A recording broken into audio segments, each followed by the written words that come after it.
Hi there, welcome to the Brand Management course of third semester MBA program. And I'm Prof Ahamed Riaz, and I'll be a faculty for this semester teaching you marketing major brand management. In today's session, let's have a look at how do you create brand elements? What are the criteria that you have to look into while creating brand elements? So we'll try to understand how to create brand elements. I've already told you brand element means the different identity that I've given to the brand. For example, the name, the logo, the tagline, the jingle, the color combination, the brand ambassador, the URL, the website, the social media leg, all these things, the FB page, the Instagram, everything are the different identities of the brand. Now, let's have a look at when you create a brand identity or a brand element like a logo, a tagline, a jingle, or a color combination or a design. What are the things that you have to look into? The criteria. Basically, there are two different types of criteria. The first type is known as offensive strategy, and the second strategy is known as defensive strategy. There are three offensive strategy and three defensive strategy. Now we'll have a look at what are these. First, let us have a look at what are the offensive strategies. The three offensive strategies, the first one is the brand element should have memorability. What do you mean by memorability? People should remember your brand. There are some brands which you can easily remember, something like a Pepsi or a Nike or a Coke. These are brands which you can easily remember. Okay, they've got high memorability. In India, a brand like Jio has high memorability. Okay, so you can take any other brand like Tata, has got memorability. A simple brand, it is memorable. Okay, BMW, yeah, you can easily just 3 letters. So memorability means you should be able to remember the brand. There are some brand names which are not memorable. For example, I would say something like Louis Vuitton or Lamborghini. For a new person, it's very difficult to remember these names. Or you can take a Kerala brand, something like Pankaja Kasturi. Okay, I think it's difficult to remember for a foreigner or somebody from other state. He cannot remember Pankaja Kasturi. It's not highly memorable brand. Okay, so memorability is very important. Strategy number 1.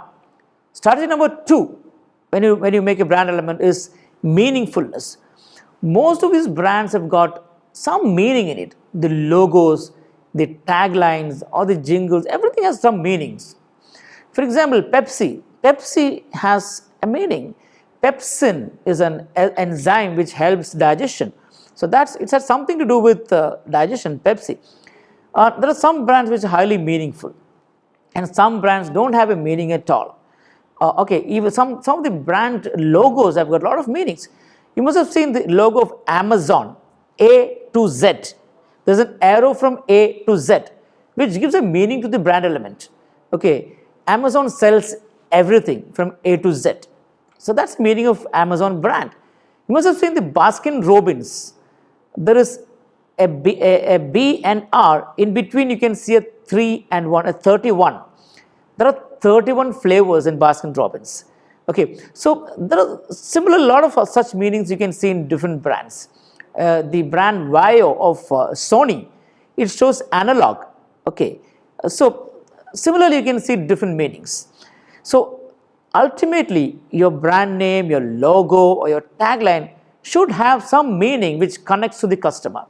So the second strategy, the offensive strategy, is meaningfulness. So I think you can look into the meaningfulness of different brand elements. Now the third offensive strategy is likability. Now what do you mean by likability?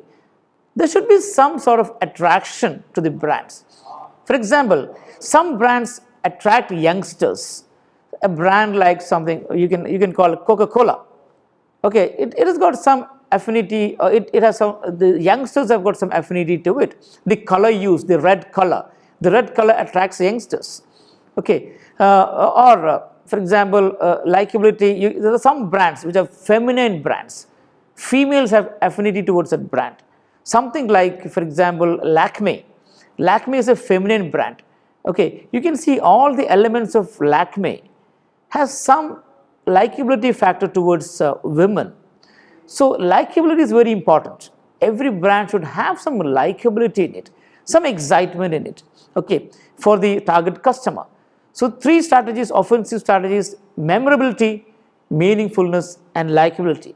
Now let's see what are the three defensive strategies. There should be some strategy to defend your brands. Now what are they? The first one is transferability. Your brand should be transferable. It should be transferable from one market to another market. For example, take the example of something like Apple. Apple brand or iPhone, it is highly transferable. It can see, you go to China, you can see iPhones. You go to US, you go to any other country, Apple is a highly transferable brand. A brand like Samsung or LG, they're all very transferable across the borders. Okay, it can be written in different languages or of any culture or any country. Okay, it is highly transferable. It can be used for different products also. Apple can be used for computers, it can be used for cell phones and many other products. Okay, for example, LG is a highly transferable brand. LG has different products. That brand can be transferred from one product to another product, from one country to another country. So these are highly transferable brands. So if your brand is transferable, it is defensive. You can defend your brand to different places. And what is the next strategy, defensive strategy? It is adaptability. Your brand should be adaptable. The logo can be adapted. For example, you can make some changes to it. It can be adapted. Okay, you must have seen many of the logos get modified every year. It gets adapted. The logo of Apple was not like this 20 years back. You look at the logo of any brand, you look at the logo of Tata. The Tata Automobiles logo has changed a lot. You look at the Tata logo some 20-25 years back and look at it now. So it is adaptable. Some brands are adaptable. Some logos are adaptable. Some brand names are adaptable. The name can be written in different languages. It can be written in different fonts. So that is adaptability of the brand. That gives you defense, okay, when you go to different markets. And the final and most important defensive strategy is protectability. Your brand should be or can be protected. And I would say this is a very important strategy as far as defensive strategy is concerned. It should be protected. And how do you protect your brand? You should make it a trade name. You should register your brand, and it can be protected by taking a license or getting a patent for it. Otherwise, anyone can take your brand and make use of your brand. There are a lot of duplicates happen. You must have seen a lot of brands like Adibas, which looks very much like Adidas. When you look at it, you'll understand it is not Adidas, it is Adibas. You must have seen Reebok. Instead of Reebok, you must have Reebok. So these are some things. You must have a lot of duplicates in the market. All these things happens because these brands are not protected. You should have a mechanism to protect your brand. Otherwise, it should be legally protected. Otherwise, people can take you for a ride. Your brand will be duplicated by any other competitor or maybe a new entrant in the market. So these are the four things. These are the 6 criteria. 3 offensive criteria or the offensive strategies and 3 defensive strategies. Let me sum up once again.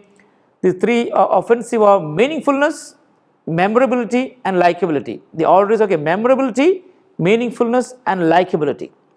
And the 3 defensive strategy are transferability, adaptability, and protectability. Now, when you make a brand element, next time when you make a brand element for your company or for a service or product, remember these 6 criteria.